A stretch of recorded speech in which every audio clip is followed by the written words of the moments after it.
존귀하신 은혜의 하나님, 오늘도 우리를 주님 앞에 나아오게 하시고 또 하나님의 음성을 들을 수 있는 귀한 시간 주시니 감사합니다. 이 시간 우리의 심령 가운데 성령 하나님 임재하여 주셔서 우리의 마음을 열어주시고 하나님의 뜻을 밝히 깨달아 알게 하여 주시옵소서. 그리하여 오늘 하루도 주님께서 기뻐하시는 대로 살아갈 수 있도록 인도하여 주시옵소서.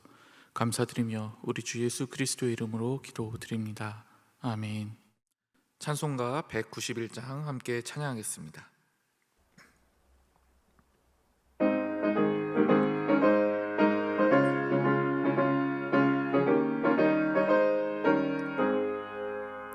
내가 매일 기쁘게 순리의 길 행함은 주의 팔이 나를 안보함이요, 내가 주의 큰 복을 받는 참된 비결은 주의 영이 함께함이라.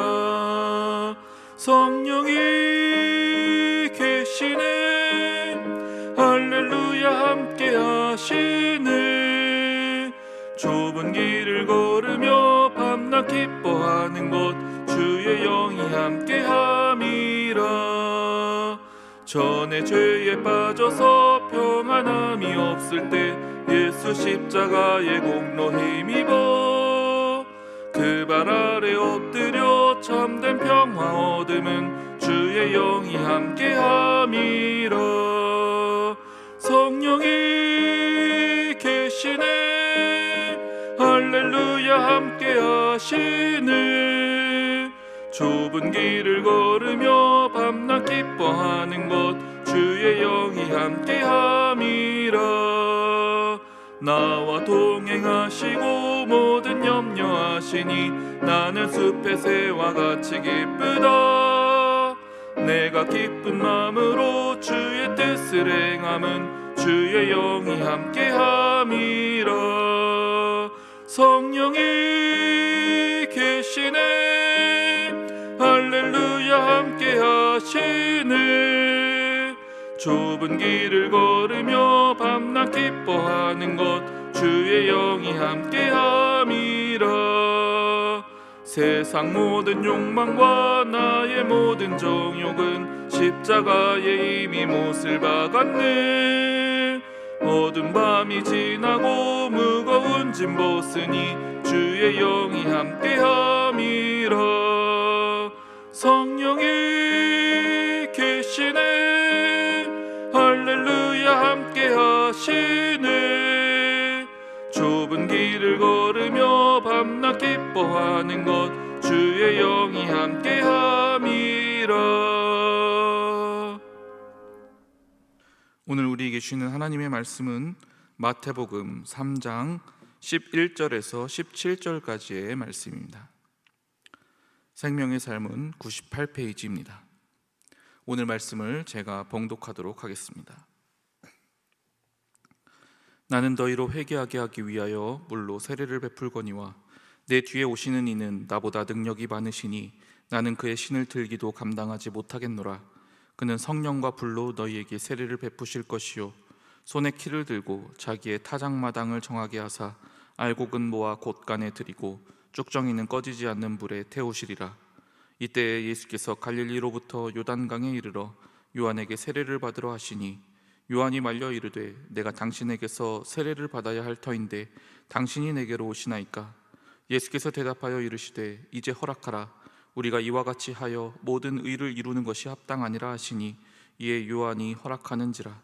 예수께서 세례를 받으시고 곧 물에서 올라오실새 하늘이 열리고 하나님의 성령이 비둘기같이 내려 자기 위에 임하심을 보시더니 하늘로부터 소리가 있어 말씀하시되 이는 내 사랑하는 아들이요 내 기뻐하는 자라 하시니라. 이 말씀은 살아계신 하나님의 말씀입니다. 아멘. 오늘 본문은 세례 요한이 예수님에 대해 소개하는 장면으로 시작하고 있습니다. 그는 예수님이 오셔서 하실 두 가지 사역을 소개합니다. 첫 번째는 성령과 불로 세례를 베푸시는 것입니다. 세례의 행위는 다름 아닌 세례 요한 자신이 현재 하고 있는 사역입니다. 먼저 알 것은 이 세례라는 행위는 그 자체가 어떠한 효력을 발생시키는 것은 아니라는 점입니다. 물로 베푸는 이 세례를 받는 순간 그때 죄가 사여지는 게 아닙니다. 세례는 예식의 행위로서 죄 씻음을 상징하는 것입니다. 이전까지 죄와 벗하며 살아왔던 우리의 과거를 회개하고 죄를 씻음받고 이제 새로운 생명을 얻어 새로운 삶으로 나아가는 것을 의미하죠. 그래서 성경에서는 과거 이스라엘 백성이 홍해를 건넜던 장면을 이스라엘 전체가 세례를 받은 것이다 라고 표현하기도 합니다. 세례 요한은 자신을 찾아온 백성들에게 직접 물속에 들어갔다가 나오는 세례를 행함으로써 자신들이 정말로 과거의 잘못을 회개하고 잘못된 삶을 온전히 청산하며 새로운 삶으로 나아가야 한다는 것을 체감하도록 도와준 것입니다. 여기서 중요한 것은 참된 회개입니다. 자신의 삶 속에서 어떠한 것들이 죄였는지 그것을 분명히 깨닫는 것, 더 나아가 그러한 삶에서 완전히 탈피하여 새로운 생명으로, 새로운 삶으로 나아가는 것, 이것이 가장 중요합니다. 그러나 이것은 물로 행해지는 세례만으로는 분명히 한계가 있습니다. 우리는 스스로 내가 얼마나 죄인인지를 온전히 깨달을 수 없기 때문입니다. 무엇이 얼마나 문제인지를 깨닫지 못한다면 어떻게 그러한 삶에서 벗어나 새로운 삶으로 나아갈 수 있겠습니까? 그렇기에 우리에게는 성령 세례가 반드시 필요합니다. 성령께서는 우리 각자의 모습을 거룩한 하나님의 말씀의 조명을 통하여 낱낱이 비추어 주십니다. 밝은 빛 아래에서 모든 어두움이 물러가고 모든 것들이 명백하게 드러나듯이 성령께서 친히 우리의 마음을 조명하여 주실 때 우리는 우리 자신이 얼마나 감당할 길 없는 흉악한 죄인이었는지를 명확하게 깨닫게 됩니다. 그럴 때 우리는 처절하게 자신의 모든 죄를 온전히 회개하고 새로운 삶을 살아갈 수 있게 됩니다. 이 모든 것은 성령 하나님의 도우심과 역사하심이 없이는 결코 이루어질 수 없는 일입니다. 그리고 바로 이와 같은 성령의 임재, 성령을 통한 온전한 회개를 시작하게 하실 분이 바로 예수 그리스도이심을 세례 요한은 선포하고 있는 것입니다. 그래서 예수 그리스도를 온전히 믿게 된 자는 누구나 성령의 세례를 받아 진정한 회개를 하게 됩니다. 자신의 모든 죄를 낱낱이 고백하게 됩니다. 그리고 그러한 죄악된 삶에서 벗어나 이제는 새로운 생명으로 새로운 삶을 살아갈 것을 결단하게 됩니다. 그리고 그 새로운 삶을 성령께서 붙잡아 주시고 인도해 주십니다. 이 놀라운 새로운 역사를 우리에게 이루어 가실 분, 성령을 통해 우리 각 사람에게 이 일을 일으키실 분, 그분이 바로 예수 그리스도이신 것입니다. 이어서 세례 요한은 예수님께서 행하실 두 번째 사역을 소개합니다. 12절 말씀입니다. 손에 키를 들고 자기의 타작마당을 정하게 하사 알곡은 모아 곡간에 들이고 쭉정이는 꺼지지 않는 불에 태우시리라. 예수님께서는 구원자로 이 땅에 오셨습니다. 하지만 그것만이 예수님의 모습의 전부는 아닙니다. 예수님은 또한 심판자이십니다. 그분은 세상 모든 사람들을 구별해 내실 것입니다. 마치 사람이 키를 가지고 추수한 곡식들을 털어서 가려내듯이 말입니다. 타작마당에서 키를 가지고 이 곡식들을 걸러내면 두 개의 부류로 쌓이게 되는데요, 알곡과 쭉정이로 구분됩니다. 농사 짓는 사람은 이렇게 분류된 알곡들을 모아서 곳간에 들입니다. 반면에 남겨진 쭉정이들은 모두 모아서 태워버립니다. 추수 후에 행하는 이러한 모습이 우리 주 예수 그리스도께서 이 땅에 행하실 일입니다. 우리가 생각하기에는 이 일은 지금 당장 있을 일은 아니기 때문에 별로 크게 신경 쓰지 않을 수도 있습니다. 그러나 성경은 이 일이 이미 시작되었다라고 말합니다. 앞서 세례 요한은 이렇게 외쳤습니다. 마태복음 3장 1절에서 2절 말씀입니다. 그때 세례 요한이 이르러 유대 광야에서 전파하여 가로되 회개하라, 천국이 가까웠느니라 하였으니. 그런데 후에 예수님께서는 또한 이렇게도 말씀하셨습니다. 누가복음 11장 20절 말씀 제가 읽어드리겠습니다. 그러나 내가 만일 하나님의 손을 힘입어 귀신을 쫓아내는 것이면 하나님의 나라가 이미 너희에게 임하였느니라. 하나님의 나라가 아직 임하지 않았다라는 이 메시지와 하나님의 나라가 이미 시작되었다라는 메시지가 지금 동시에 언급되고 있는 것입니다. 이것은 요한복음에서 조금 더 구체적으로 설명을 하고 있습니다. 요한복음 3장 17절에서 18절 말씀입니다. 하나님이 그 아들을 세상에 보내신 것은 세상을 심판하려 하심이 아니요 저로 말미암아 세상이 구원을 받게 하려 하심이라. 저를 믿는 자는 심판을 받지 아니하는 것이요 믿지 아니하는 자는 하나님의 독생자의 이름을 믿지 아니하므로 벌써 심판을 받은 것이니라. 예수님은 이 세상을 구원하시려 이 땅에 오신 분입니다. 그래서 앞서 언급한 것처럼 그분을 믿는 자는 성령의 역사를 통해 모든 죄를 온전히 회개하고 죄 씻음을 받게 되고 영원한 생명을 얻어 새로운 삶을 살게 됩니다. 반면에 그분을 믿지 않는 자는 자신의 죄가 그대로 여전히 존재하게 됩니다. 그리고 그 죄의 문제를 해결하지 않은 채 하나님의 심판의 날이 도래하게 되면 그는 자신의 죄로 인한 심판을 받게 될 것입니다. 이 일은 분명히 미래에 일어날 일입니다. 그러나 동시에 지금 우리의 삶 가운데 실제로 이루어지고 있는 일이기도 합니다.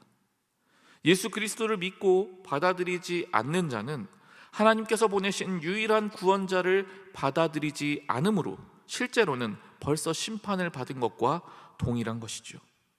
이와 같은 심판자로서의 역할이 예수님의 또 다른 모습입니다. 이렇게 본문은 세례 요한을 통하여 예수님과 그분의 사역을 소개한 후 드디어 예수님을 보여줍니다. 예수님께서는 그 첫 번째 모습에서 가장 먼저 세례 요한에게 나와 세례를 받고자 하십니다. 이 모습을 본 세례 요한은 펄쩍 뜁니다. 오히려 내가 당신에게 세례를 받아야 할 터인데 어찌하여 당신이 나에게 세례를 받으려 하시냐고요. 이에 대한 모습을 성경은 이렇게 묘사하고 있습니다. 13절에서 15절 말씀 제가 읽어드리겠습니다. 이때 예수께서 갈릴리로서 요단강에 이르러 요한에게 세례를 받으려 하신데 요한이 말려 가로되 내가 당신에게 세례를 받아야 할 터인데 당신이 내게로 오시나이까? 예수께서 대답하여 가라사대 이제 허락하라. 우리가 이와 같이 하여 모든 의를 이루는 것이 합당하니라 하신데 이에 요한이 허락하는지라. 예수님의 대답에 대한 해석은 정확하게 한 가지로 나타나진 않습니다. 신학자들마다 몇 가지 해석을 합니다. 여기서 중요한 것은 예수님께서 세례 요한을 통해 세례를 받으신다는 것입니다. 이 장면이 얼마나 중요했던지요. 마태, 마가, 누가, 요한 이 네 개의 복음서 전부 다 이 장면을 다루고 있습니다. 세례는 우리 인간들이 받는 것입니다. 죄로 인하여 심판받을 수밖에 없는 우리이기에 죄를 씻음받고 새로운 생명을 받아 새로운 삶으로 나아가는 것이 필요한 것이죠.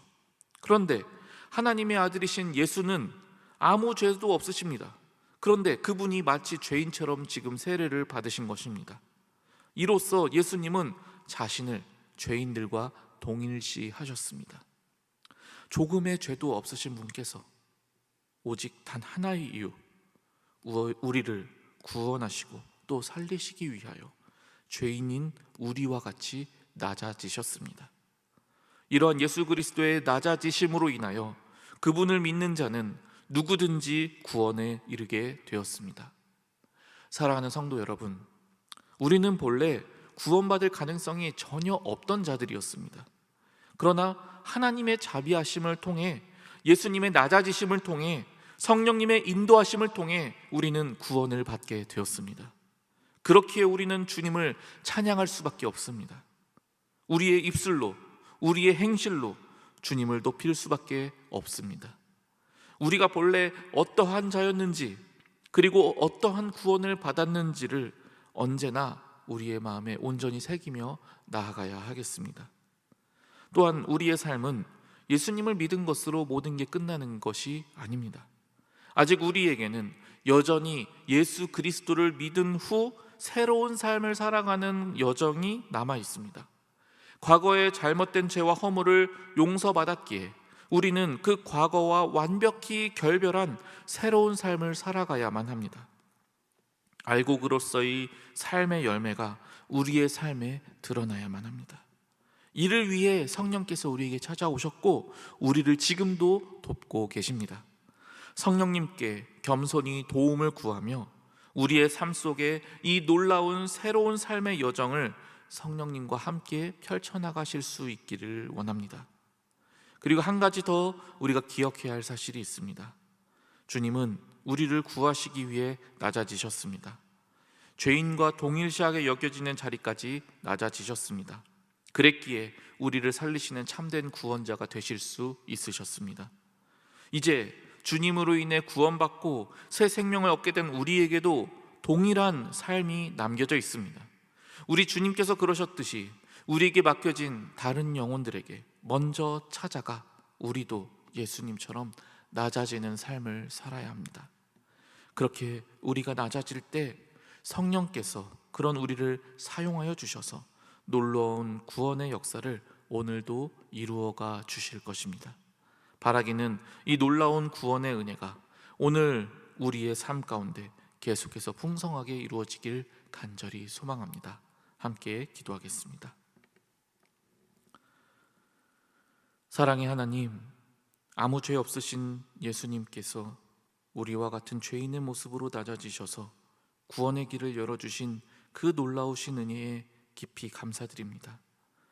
저희가 성령의 세례를 통해 자신의 죄를 온전히 깨닫고 과거의 죄악된 삶에서 벗어나 성령님과 함께하는 새로운 삶의 여정을 걷게 도와주시옵소서.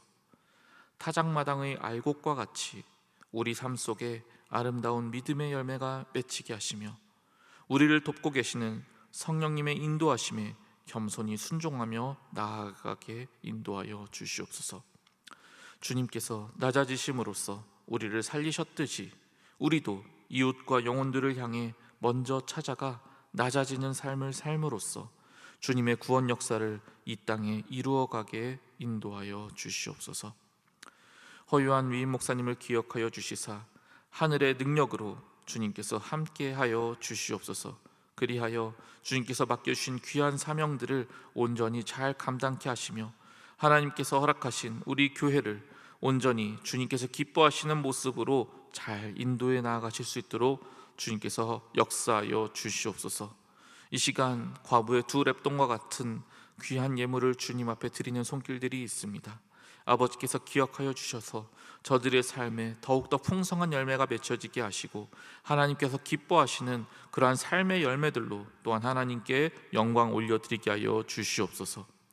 우리를 사랑하사 우리를 위하여 십자가를 지시고 우리를 다시 살리신 후 우리에게 영원한 생명의 삶으로 계속해서 인도하여 가시는 우리 주 예수 그리스도의 이름으로 간절히 기도드립니다. 아멘.